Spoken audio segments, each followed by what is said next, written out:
Hai sahabat bidan, kembali lagi ke YouTube channel aku ya. Jadi ini video yang kedua yang aku buat mengenai SKB kebidanan. Sebenarnya udah aku mau upload tadi malam. Cuman aku harus menyusun materi-materi dari awal agar teman-teman tidak bingung dalam belajar. Kan karena di bimbel-bimbel itu paling mereka itu para mentornya itu memberikan pembelajaran di awal-awal bimbel itu paling berurutan. Karena kalau tiba-tiba di tengah ANC baru muncul mundur lagi ke tentang kebidanan, teori-teori kebidanan itu apa ya, tidak berkesinambungan, membuat teman-teman menjadi bingung. Oke, di sini materi yang kedua saya mau share, maksudnya di sini soal-soal materinya ya yang mau saya share mengenai konsep kebidanan dan etika kolegal dalam praktek kebidanan. Ini juga keluar waktu SKB 2018 dan 2019. Kita lihat ya. Oh iya, di sini juga aku mau jelasin kalau soal dan materi ini berisi tentang ujian SKB yang pernah aku alami ya 2018 dan 2019. Dan buat teman-teman juga jangan hanya terpaku pada satu YouTube ini saja ya. Aku menyarankan untuk teman-teman cari referensi yang lain juga. Karena kalau teman-teman banyak latihan soal, insya Allah pasti bisa. Tapi kalau bisa cari referensi itu yang terpercaya ya. Jangan yang cuman asal buat soal saja. Begitu ya. Lanjut yang ketiga itu di sini juga aku buat prediksi-prediksi SKB CPNS yang kira-kira akan keluar untuk tahun ini. Oke, ini soal yang keluar waktu 2019. Apa yang dimaksud dengan bidan? A. Bidan adalah seorang yang telah menyelesaikan sekolah kebidanan. B. Seorang perempuan yang telah menempuh pendidikan bidan yang diakui pemerintah. C. Adalah seorang perempuan yang lulus dari pendidikan bidan yang diakui pemerintah secara sah dan memiliki izin. D. Seorang perempuan yang lulus dari pendidikan bidan yang diakui pemerintah dan organisasi profesi di wilayah negara Republik Indonesia serta memiliki kompetensi dan kualifikasi untuk diregistrasi, sertifikasi, atau secara sah mendapat lisensi untuk menjalankan praktek kebidanan. Jawabannya B ya. Maksudnya sini jawabannya D. Teman-teman, ini sesuai dengan definisi bidan menurut IBI ya. Ada juga yang kemarin keluar itu yang menurut Undang-Undang Nomor 4 Tahun 2019.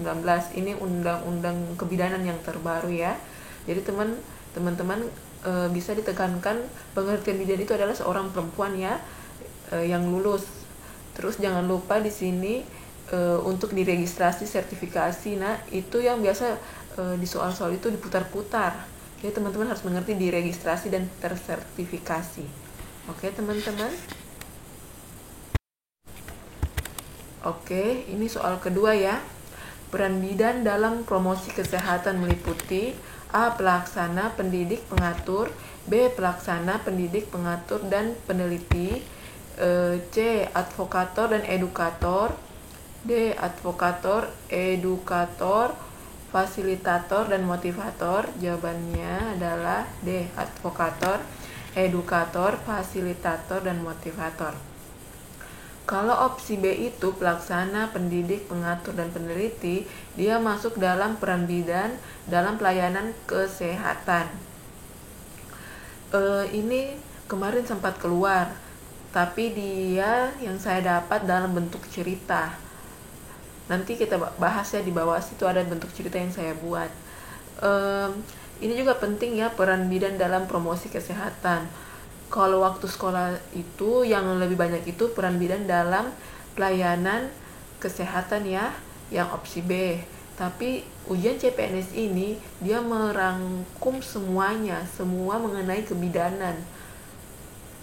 Bahkan mengenai gen pun dia sempat keluar. Nanti itu aku bahas di akhir-akhir mendekat ujian ya. Soalnya itu soal keluar hanya sekitar 2 nomor. Nggak terlalu banyak juga sih itu soal keluar mengenai gen. Oke, kita lanjut ya. Di sini ya, ini dia. Ini yang sempat aku dapatkan. Bidan Ani merupakan bidan desa di Sukamaju.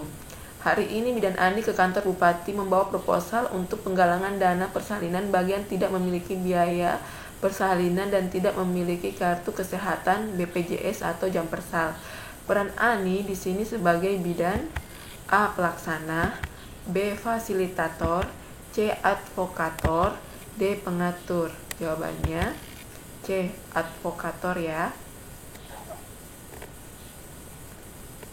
Jadi kita lihat ini pembahasannya ya. Peran bidan dalam promosi kesehatan. 1. Peran bidan sebagai advokator. Advokasi adalah suatu pendekatan kepada seseorang atau badan organisasi yang diduga mempunyai pengaruh terhadap keberhasilan suatu program atau kelancaran suatu kegiatan. Bentuk kegiatan advokator yaitu seminar. Bidan menyajikan masalah kesehatan di wilayah kerjanya. Bidan menyampaikan masalah kesehatan menggunakan media dalam bentuk lisan, artikel, berita, diskusi, menyampaikan pendapat untuk membentuk opini publik. Kedua, peran sebagai edukator. Memberikan pendidikan, kesehatan, dan konseling dalam asuhan dan pelayanan kebidanan di setiap tatanan pelayanan kesehatan agar mereka mampu memelihara dan meningkatkan kesehatan mereka. Fungsi bidan sebagai edukator: melaksanakan pendidikan kesehatan dan konseling dalam asuhan dan pelayanan kebidanan, membina kader dan kelompok masyarakat, mentorship dan preseptor mentor bagi calon tenaga kesehatan dan bidan baru.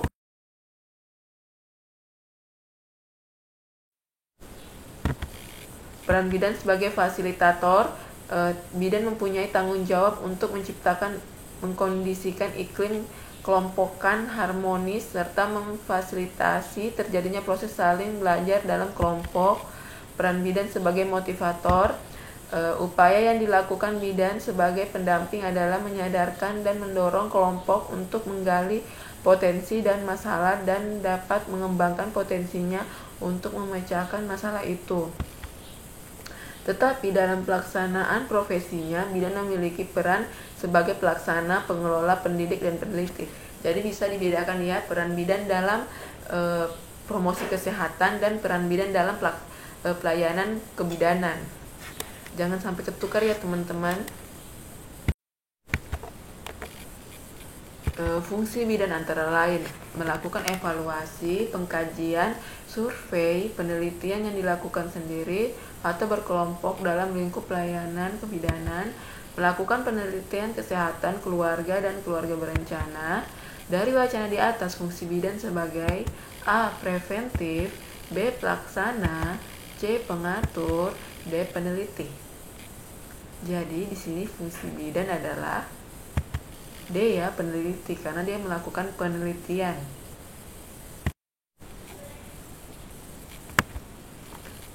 Di sini ada fungsi bidan dalam pelayanan kesehatan ya. Yang pertama itu fungsi bidan sebagai pelaksana mencakup melakukan bimbingan dan penyuluhan kepada individu, keluarga, serta masyarakat, khususnya kaum remaja pada masa perkawinan.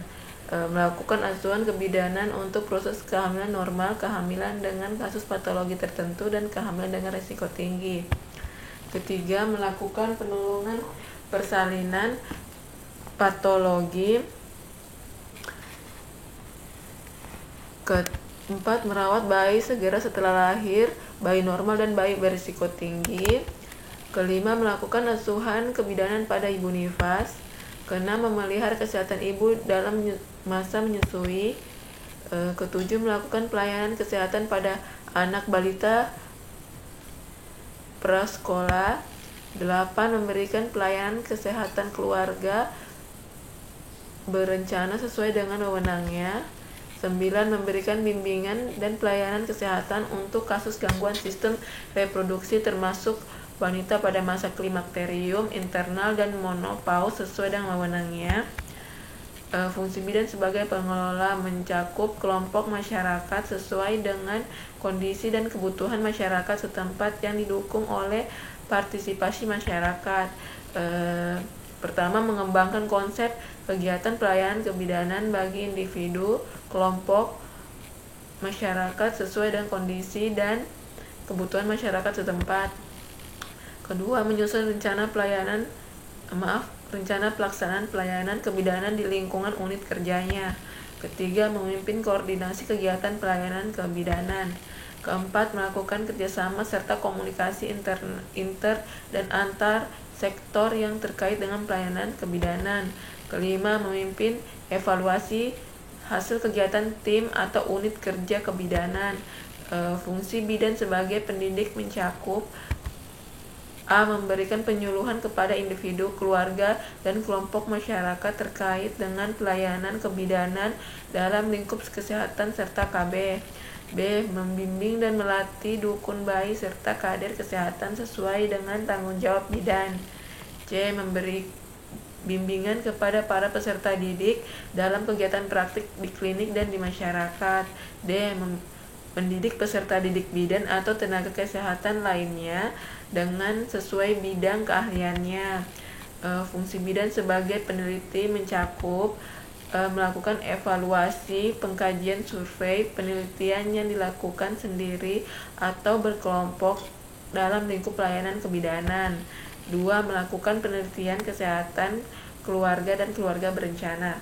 Nah, ini adalah 4 fungsi bidan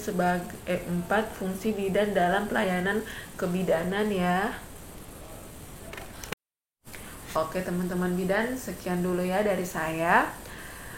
Insya Allah sebentar ini kalau memang saya free, saya akan buat lagi mengenai komunikasi dalam kebidanan. Soalnya itu juga keluar kemarin sekitar 2 nomor. Oke sahabat bidan, sampai jumpa di video berikutnya ya. Assalamualaikum warahmatullahi wabarakatuh.